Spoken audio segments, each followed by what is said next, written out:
22 இஸ்ரவேலரே, நான் சொல்லும் வார்த்தைகளை கேளுங்கள். நீங்கள் அறிந்திருக்கிறபடி நசரேயனாகிய இயேசுவை கொண்டு தேவன் உங்களுக்குள்ளே பல செய்கைகளையும் அற்புதங்களையும் அடையாளங்களையும் நடப்பித்து அவைகளினாலே அவனை உங்களுக்கு வெளிப்படுத்தினான். ஒரு மனிதராகிய நாசரேத்தைச் சேர்ந்த இயேசுவை இறைவன் தேர்ந்தெடுத்து பல ஆச்சரியங்களையும் அற்புதங்களையும் அவர் மூலம் செய்ய வைத்து உங்களுக்கு அறியத் தந்தான்.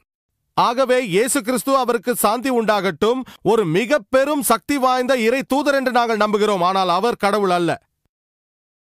இங்குதான் வேறுபடுகிறோம். அவரது போதனைகளை பொறுத்த வரையில் உங்கள் அடிப்படை கேள்வி அதுதான். அதாவது திருக்குரான் இயேசு கிறிஸ்துவின் போதனைகளை பின்பற்றும்படி சொல்கிறதே என்று கேட்டீர்கள். இயேசு கிறிஸ்து அவருக்கு சாந்தி உண்டாகட்டும் இந்த உலகத்திற்கு வந்தபொழுது அவர் யூதர்களுக்காக மட்டும்தான் அனுப்பப்பட்டார், இஸ்ரவேலர்களுக்கு மட்டும்தான். திருக்குரான் தெளிவாக சொல்கிறது.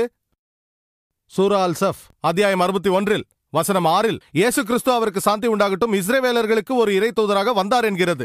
மேலும் சூரா ஆல இம்ரான் அத்தியாயம் 3 வசனம் 49 இயேசு கிறிஸ்து அவருக்கு சாந்தி உண்டாகட்டும் இஸ்ரவேலர்களுக்கு மட்டும் அனுப்பப்பட்டார். மத்தேயு சுவிசேஷத்தில் எழுதப்பட்டுள்ளது.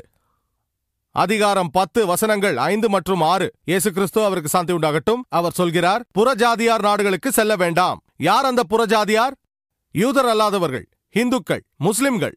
புறஜாதியார் நாடுகளுக்கு செல்ல வேண்டாம், சமாரியர் பட்டணத்திற்கு பிரவேசிக்காதீர்கள், ஆனால் காணாமல் போன ஆடுகளாகிய இஸ்ரவேல் வீட்டாரிடத்தில் போங்கள்.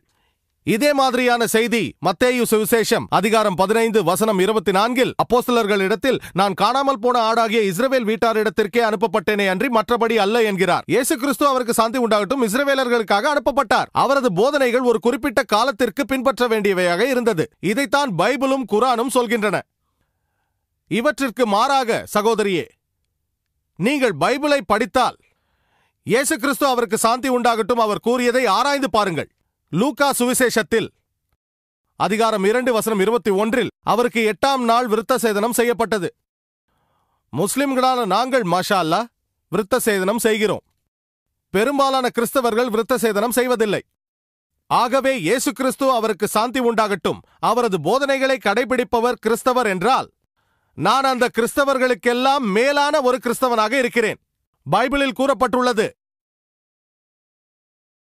எபேசியர் புத்தகம் அதிகாரம் 5 வசனம் 18 மது அருந்தக்கூடாது என்று சொல்லப்பட்டுள்ளது. நீதிமொழிகள் அதிகாரம் 20 வசனம் 1 மது கேடு விளைவிக்கும் என்கிறது. முஸ்லிம்களான நாங்கள் மது அருந்துவதில்லை. திருக்குரான் சூரா மாய்தா அத்தியாயம் 5 வசனம் 90 மதுபானம் ஹராம் என்கிறது. நாங்கள் அருந்துவதில்லை, மொத்தமாக அதை தொடுவதில்லை. முஸ்லிம்கள் தாம் மது அருந்தாத பெரிய சமூகம். பைபிளின் கூற்றுப்படி மது அருந்தக்கூடாது, பன்றி இறைச்சியை உண்ணக்கூடாது என்று பைபிளில் பல இடங்களில் சொல்லப்பட்டிருக்கிறது. லேவியராகமம் புத்தகம் அதிகாரம் 11 வசனங்கள் 7 மற்றும் 8 உபாகமம் புத்தகம் அதிகாரம் 14 வசனம் 8 கூறப்பட்டுள்ளது. மேலும் ஏசாயா அதிகாரம் 65 வசனங்கள் 2 5 வரை இதுபோல் 5ற்கும் குறைவில்லாத இடங்களில் பன்றி இறைச்சி உண்ணக்கூடாது என்று பைபிள் சொல்கிறது. இப்படி இருந்தும் அநேக கிறிஸ்தவர்கள் பன்றி இறைச்சி உண்கிறார்கள். ஆகவே இயேசு கிறிஸ்து அவருக்கு சாந்தி உண்டாகட்டும் அவருடைய போதனைகளை பின்பற்றுபவர்தான் கிறிஸ்தவர் என்றால் முஸ்லிம்களான நாங்கள் கிறிஸ்தவர்களை விட மேலான கிறிஸ்தவர்களாக இருக்கிறோம்.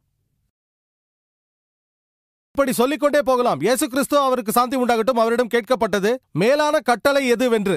மார்க் எழுதிய சுவிசேஷம் அதிகாரம் 12 வசனம் 29 அது சொல்கிறது.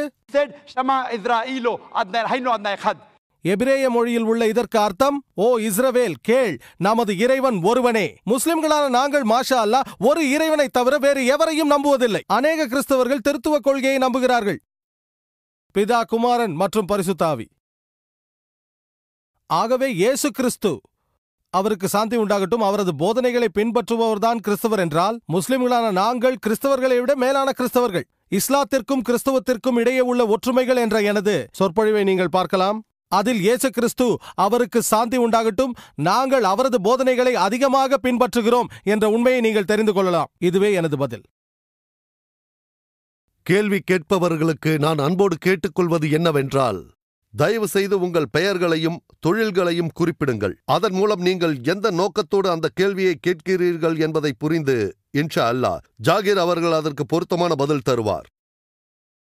முஸ்லிம் அல்லாத சகோதர சகோதரிகளுக்கும் உபச்சாரத்துடன் கூடிய முன்னுரிமை தரப்படுகின்றனவா என்பதை உறுதி செய்யுமாறு எங்களது தொண்டர்களை அன்புடன் கேட்டுக்கொள்கிறோம். நான் இந்த சமயத்தில் என் சகோதரிகளிடம் கேட்டுக்கொள்வது, இது ஒரு வெளிப்படையான கேள்வி பதில் பகுதி. நீங்கள் இன்று பேசப்பட்ட தலைப்பில் எதை பற்றியானாலும் தன்னிச்சையாக சுதந்திர உணர்வோடு கேட்கலாம். நீங்கள் இஸ்லாத்தை விமர்சிக்க, தாக்க முழு உரிமை பெற்றவர்கள். டாக்டர் ஜாகீர் அவர்கள் பேசியதில் ஏதாவது தவறு கண்டால், அல்லது அமைதிக்கு பொருத்தமற்றதாக ஏதும் சொல்லியிருந்தால், அல்லது இஸ்லாத்தின் செய்திகள் மனிதத்தன்மையின் அடிப்படைக்கு எதிராக இருப்பதாக நீங்கள் கருதினால், நீங்கள் எந்தவித தயக்கமும் இன்றி கேட்கலாம். உங்களுக்கு முழு பாதுகாப்பு உண்டு. எங்களை வெளிப்படையாக விமர்சிப்பவர்களை நாங்கள் பாராட்டுவோம். ஒருவர் எதிரானவராக, மனதளவில் மோசமான அபிப்பிராயம் கொண்டவராக, ஆனால் வெளிக்காட்டாமல் இருப்பவர்களையும் அழைக்கிறோம். நீங்கள் வெளிப்படையாக விமர்சிக்க வேண்டும் என்பதை நாங்கள் உணர்கிறோம். நீங்கள் கேள்வி கேட்டு டாக்டர் ஜாகீர் அவர்களை தாக்குங்கள். இது உங்களுக்குரிய வாய்ப்பு. தயவு செய்து இந்த வாய்ப்பை நழுவ விடாதீர்கள். கேள்வி பதிலுக்காக 1 மணி நேரம் ஒதுக்கப்பட்டுள்ளது. கேளுங்கள் சகோதரரே. அஸ்ஸலாமு அலைக்கும். எனது பெயர் ரெட்லிக் பென்னியா. நான் பிரெஞ்சுக்காரன், முஸ்லீம் அல்லாதவன். அப்புறம் நான் 8 மாதங்களா இந்தியாவில் சுற்றுப்பயணம் செஞ்சுக்கிட்டு இருக்கேன். எனக்கு வர ஜூன் 12ஆம் தேதியோட 18 வயது பூர்த்தியாகுது. பிறகு இன்ஷா அல்லாஹ் நான் உங்களிடம் தனியாக சந்தித்து பேச விரும்புகிறேன், நீங்கள் விரும்பினால். ஆனால் இப்பொழுது நான் யூதர்களை பற்றி உங்களிடம் கேட்க விரும்புகிறேன். நான் சொல்வது தவறு இல்லை என்றால், குரானில் எழுதப்பட்டிருப்பது போல யூதர்களும் மற்றும் குரானை மறுப்பவர்களும் தான் தன் நம்பிக்கை உரியவர்களுக்கு, அதாவது முஸ்லிம்களுக்கு எதிரிகள் என்று. மேலும் நான் அறிந்து கொள்ள விரும்புவது, இந்த வசனங்கள், அதாவது மனித சமுதாயத்தில் அது வெறுப்பினை உண்டாக்காதா என்பதை பற்றிதானது. ஏனென்றால் இப்பொழுது நாம் பார்க்கிறோம், பாலஸ்தீனத்திற்கும் இஸ்ரேலுக்கும் இடையே மிகப்பெரிய சச்சரவு நடந்து கொண்டிருக்கிறது என்பதை. அதனால்தான் நான் கூற வந்திருப்பது என்னவென்றால், இந்த வேளையில் சில முஸ்லிம்களும் சில யூதர்களுக்கும் இந்த வசனம்